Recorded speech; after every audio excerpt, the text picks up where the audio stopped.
নমস্কার। চিরঞ্জীব ভালোবাসা সামান্য স্পর্শ ৩রা মে ২০২০ থেকে প্রতিদিন পৃথিবীর কবি ও কবিতার খোঁজ।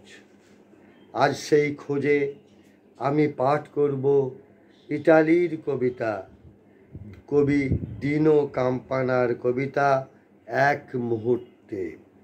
কবিতাটির বাংলায়ন করেছেন বাংলা ভাষার বিশিষ্ট কবি সাইফ ফাতেউর রহমান। 2061তম ভিডিওটিতে পৃথিবীর 2438 জন কবির কবিতা পাঠ পড়ছি কবি ডিনো কাম্পানার কবিতা এক মুহূর্তে। মুহূর্তেই বিবর্ণ হয়ে গেল গোলাপ সমূহ, ঝরে গেল পাপড়িগুলো। বিস্মৃত হইনি আমি সেই সব গোলাপগুলিকে, যেগুলিকে খুঁজে পেয়েছিলাম আমরা দুইজন। তার হয়ে গেল গোলাপ সেই সব, আমার হয়ে গেল গোলাপ সেই সব। এই ভ্রমণের নামকরণ করেছিলাম ভালোবাসা। সেই সব গোলাপ সজ্জিত ছিল আমাদের রক্তে আর অশ্রুতে। মুহূর্তকে রাঙিয়ে দেওয়া প্রভাতী রোদে, অথচ সেগুলোকে আমরা বিবর্ণতা পেতে দিলাম।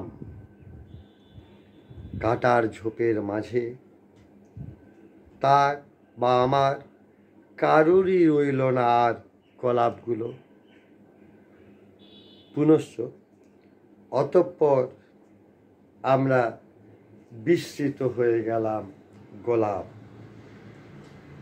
কবি ডিনো কাম্পানা, জন্ম 1885 23শে আগস্ট, ইটালির ম্যারাডিতে। প্রখর সংবেদী কবি, মানসিক ভারসাম্যহীনতায় ভুগেছেন।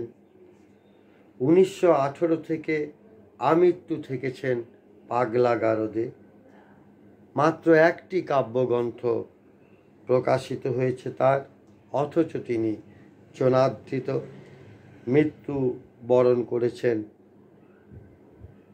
এই মাসের 1 তারিখে 1932 খ্রিস্টাব্দে, মাত্র 46 বছর বয়সে। কবিকে আমার শ্রদ্ধা জানাই। কবির জয় হোক, কবিতার জয় হোক, জয় হোক ভালোবাসার।